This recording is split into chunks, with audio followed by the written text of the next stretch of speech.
नमस्कार। आज सुनेंगे कहानी पर आई। रीमा की शादी को सिर्फ 3 साल ही हुए थे कि एक सड़क हादसे में उसके पति अंकित की मौत हो गई। उस दिन के बाद से घर का माहौल पूरी तरह बदल गया। बाहर वालों के सामने सास प्रभा जी हर किसी से यही कहती फिरती थी, हमने तो बहू को बेटी बनाकर रखा है, कहीं जाने नहीं दिया।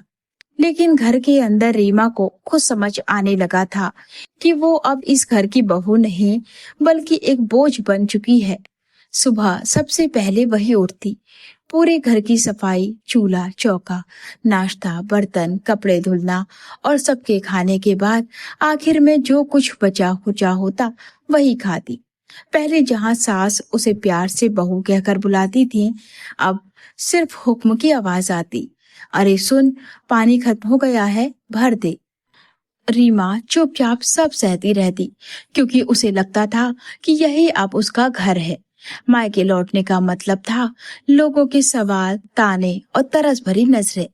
एक दिन पड़ोस की महिला आई तो प्रभाजी जोर से बोली, हमने तो बहू को बेटी जैसा रखा है, वरना आजकल विधवा बहू को घर में कौन रखता है।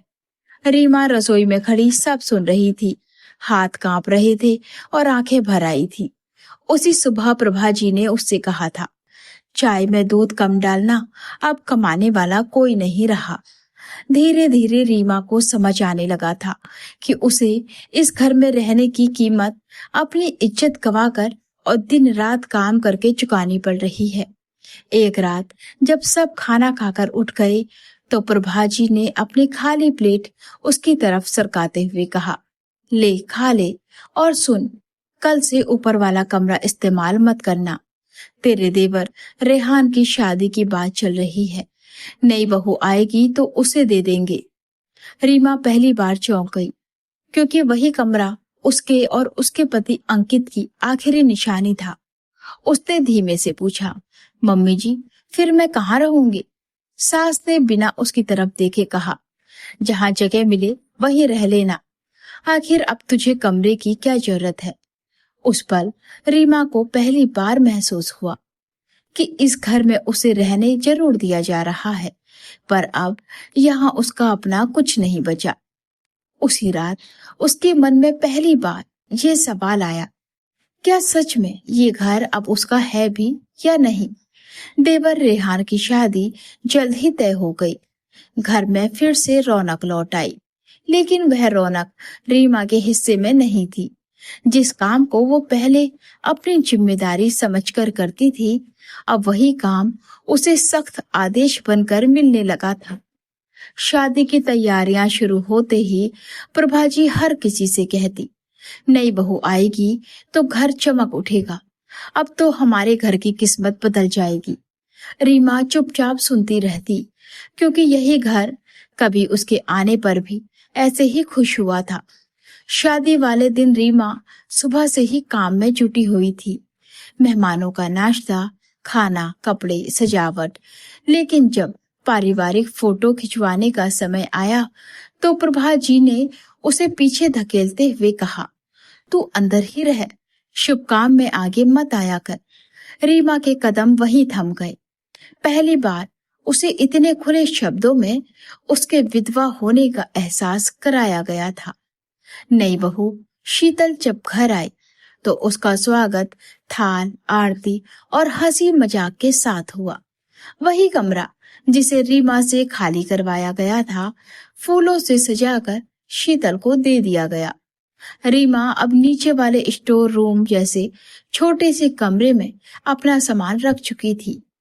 पहले ही दिन सास प्रभा जी ने शीतल के सामने कहा, तू बस आराम कर बहू, घर का सारा काम रीमा देख लेगी, उसे आदत है। शीतल ने भी बिना कुछ कहे सिर हिला दिया। उसी पल रीमा समझ गई कि अब इस घर में उसकी कोई पहचान नहीं, सिर्फ काम रह गया है। दिन गुजरते गए। नई बहू देर से उठती, फोन चलाती, बाजार घूमने जाती और पीछे से प्रभा जी हर काम के लिए रीमा को ही आवाज देती, अरे रीमा, शीतल बहू को मत बोलना, अभी नई नई आई है। एक शाम रीमा को तेज बुखार था, फिर भी वो कांपते हाथों से रसोई में खाना बना रही थी। तभी सास प्रभा जी अंदर आई और गुस्से में बोली, इतना समय क्यों लग रहा है तुझे? सब भूखे बैठे हैं। रीमा ने हिम्मत जुटाकर कहा, मम्मी जी, तबीयत ठीक नहीं है, थोड़ा खाना शीतल बना देती तो। ये सुनते ही प्रभा जी का चेहरा तमतमा उठा। वे चिल्लाई, नई बहू को नौकरानी समझ रखा है क्या? हमारे घर का खा रही है तो काम भी तुझे ही करना पड़ेगा। ये वही कड़वे शब्द थे जो रीमा महीनों से सुनती आ रही थी। अब रीमा क्या करेगी? जानने के लिए कहानी का अगला भाग जरूर सुने और चैनल को जरूर सब्सक्राइब करें। मिलते हैं आपसे कहानी के अगले भाग के साथ। कहानी सुनने के लिए आप लोगों का बहुत बहुत धन्यवाद। दोस्तों, आपको क्या लगता है इस कहानी के इस अंत में क्या रीमा अपने लिए कोई कदम उठा पाएगी? अपनी राय कमेंट करके जरूर बताएं।